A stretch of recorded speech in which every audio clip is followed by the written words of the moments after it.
Hi guys, a very warm welcome to all of you in our YouTube channel Gurmantra Siksha Ka Granth. I'm your educator Saranya and today it's a very important and interesting session, our numerical dose part 3. Okay, so let's go directly to the questions. Let's not waste any time and directly go to the questions. The first question is, which one of the following is the unit of heat transfer coefficient? Okay, so the heat transfer coefficient formula we have to know first. The formula is H is equal to Q by delta T. H is nothing but heat transfer coefficient. Q is heat flux. Heat flux means thermal power by area. Basically, it will tell about the heat present in an area. Okay. Next is delta T. Delta T is the temperature difference. Basically temperature. Okay. So the unit for Q, that is heat flux, is watt per meter square. And you know unit for temperature is Kelvin. That is all. You have to combine these and write the answer for H. That is heat transfer coefficient. Q is watt per meter square. Delta T is Kelvin. So watt per meter square Kelvin. So that is the unit for heat transfer coefficient. Note down this formula. Okay, note down this formula and know the terms. Okay, know the terms and the unit. If you prepare like this for bioprocess, it is more than efficient. You don't have to go in depth because I know there are so many students who are not interested in bioprocess and want to skip it. But my suggestion is don't skip it. Don't skip it completely because bioprocess is a very important chapter and you will get so many questions from that. High weightage chapter. Okay, so in order for you to score very good marks in bioprocess, you don't have to know everything in detail. All you can do is you can solve all the previous year questions and know the concepts like this. Like here you know what is heat transfer coefficient with the formula and its unit. Like this, if you study, it is more than enough to score very good marks in bioprocess. Okay, don't worry at all. Our second question, degree of reduction for acetic acid is. So this is the formula for acetic acid. They are asking degree of reduction. Okay. So what is degree of reduction? It is number of electrons each atom of a molecule can donate. So that is degree of reduction. Okay. For carbon, the valence shell electrons is 4. For oxygen, -2. For hydrogen, 1. These are the valencies of carbon, oxygen and hydrogen. Okay. Now they've given you the formula here, C2H4O2. With this valence electrons, you're going to multiply how many carbons or how many hydrogens in oxygen. For example, if you take carbon, the outermost shell has 4 electrons and it needs 4 more electrons. Only then it can form a octet. And for that reason, carbon does form double bonds. Okay, double bonds with another carbon, covalent. Okay, it can form double bonds or triple bonds with carbon or with different elements. Okay, now that's not the question here. So carbon has 4 electrons and here how many carbons you have? 2 carbons. So 4 into 2, 8. Oxygen has -2 charge. Okay, -2 is the charge and the electrons. And how many oxygen you have? 2. So 2 into -2. For hydrogen it is 1. And how many hydrogens you have? 4. 4 into 1. So total if you do, it is 8. So total number of electrons that has been donated is 8. Now they are asking degree of reduction. Degree of reduction is basically about the carbon. So total, how much ever electrons divided by number of carbons.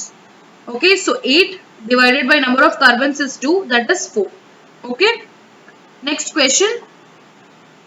The mass of 1 kilomole of oxygen molecule is dash gram. So they are asking you the weight of 1 kilomole of oxygen. 1 kilomole means 1000 moles. Okay. 1 kilomole is 1000 moles and the molecular weight of Oxygen is 16, since O2 16 into 2 32. Okay, if you know this alone, you can solve this question. Okay, if you know this alone, you can solve this question just like that. What is mole? Mole is equal to weight by molecular weight. Note down this formula, very important. Moles, you know, 1000 moles. Molecular weight, you know, 32. With the help of these two, you can find weight. Okay, weight is 32,000 grams. Okay, so the mass of 1 kilomole of oxygen is 32,000 grams. Let's move on to the next question. Protein concentration of a crude enzyme preparation was 10 mg per ml. Okay, note down this. When they give you the concentration of protein in 10 mg per ml, then you have to calculate for ml also. Okay, that's why I've underlined it. Then 10 microliter of this sample gives an activity of 5 micromole per minute. So 10 microliter of the sample gives the activity of 5 micromole per minute under the standard conditions. They are asking the specific activity of this enzyme. Okay, you have to find the specific activity of the enzyme in units per mg. Micromole per minute is also called as international units. Okay, units all are same. Micromole per minute is same as units. Okay, so what they have given you, 10 microliter is equal to, 10 microliter of the sample gives you activity 5 micromole per minute. Okay, this is what they have given you in the question. Now, the protein concentration they have given us 10 mg per ml. 10 mg per ml. Okay, 10 mg per ml. So we have to calculate for ml. Okay, for 1 ml, how much will be the activity? Okay, for 1 ml, how much will be the activity? So, what is the activity given here? 5 divided by concentration of the protein into 1 microliter. 1 ml is equal to 1000 microliter. Okay, 1 ml is equal to 1000 microliters, because we want the unit in micromole per minute. That is what is international units. Okay, that is what is units. So you want your activity to be in micromole per minute, but here they've given in ml. That's what I'm converting here. That's what I'm converting here. If protein concentration is given as only 10 mg, no problem. Do not do any change.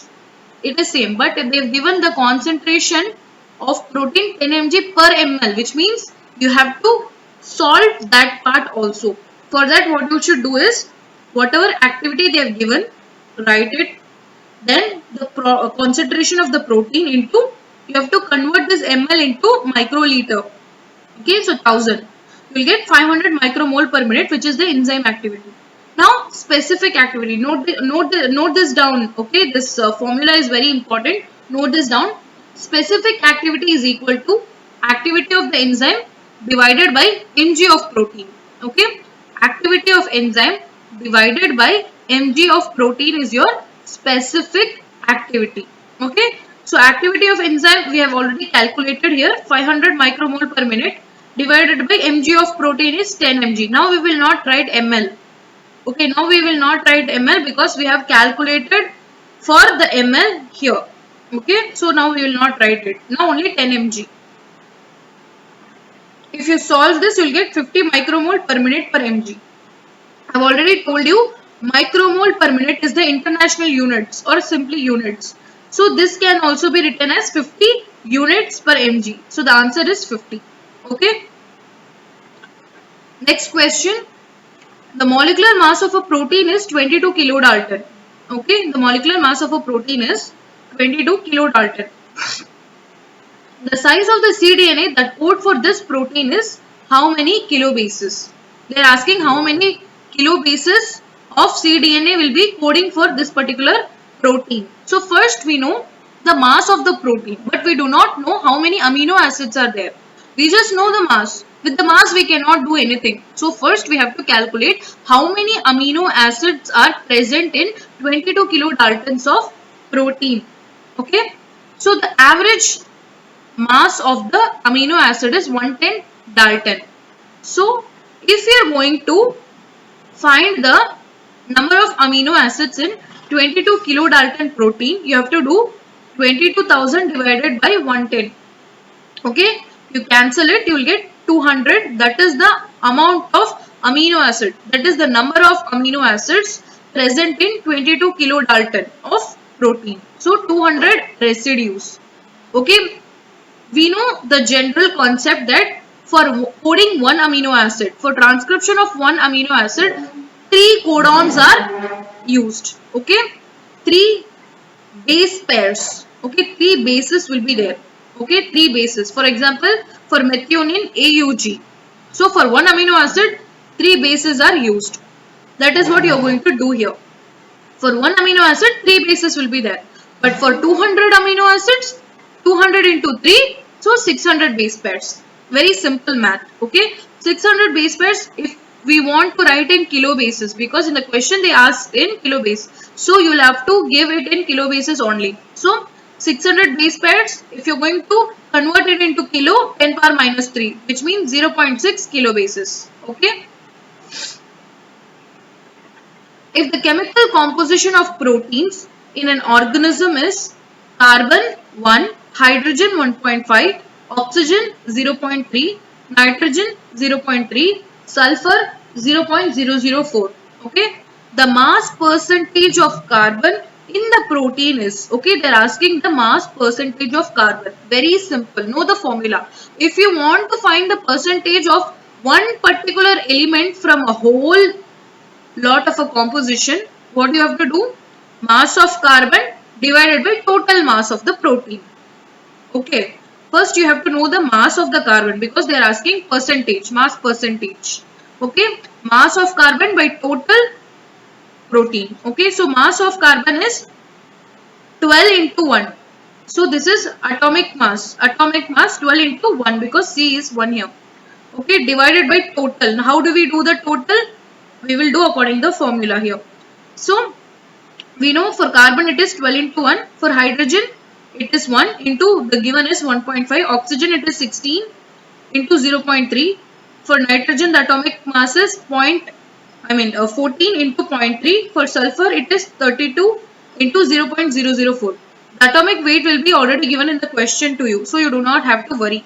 So percentage of carbon in protein, mass of the carbon divided by total mass of the protein. Mass of the carbon is 12 divided by total. If you do, you will get 53.03 percentage. Okay. That is all, guys. A very small and good session on numericals. Okay. I've got numericals. Every numerical session I will bring so many numericals for you. Okay. I will give you small doses so that you don't go for an overdose. We do not want overdose. In small dose, medicine will be useful. In overdose, it will be poisonous. So I will give you numerical concepts in small doses so that you can understand the models of these questions. If any question similar to this is given to you, I really hope you guys solve it. Okay, I really hope you guys solve it. Okay, similar questions will definitely deal. Okay, don't worry about it.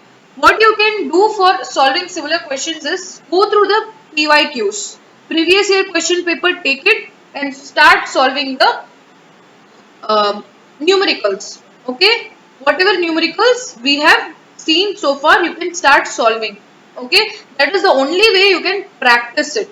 Practice the numericals, guys, because numericals are one of the major part of GATE exam. Okay, GATE biotechnology, they'll ask you so many numericals, and I really want you guys to be prepared for it. That's why I got this series for you, numerical dose, where we will cover all the numericals and the concepts, okay, which you have to know.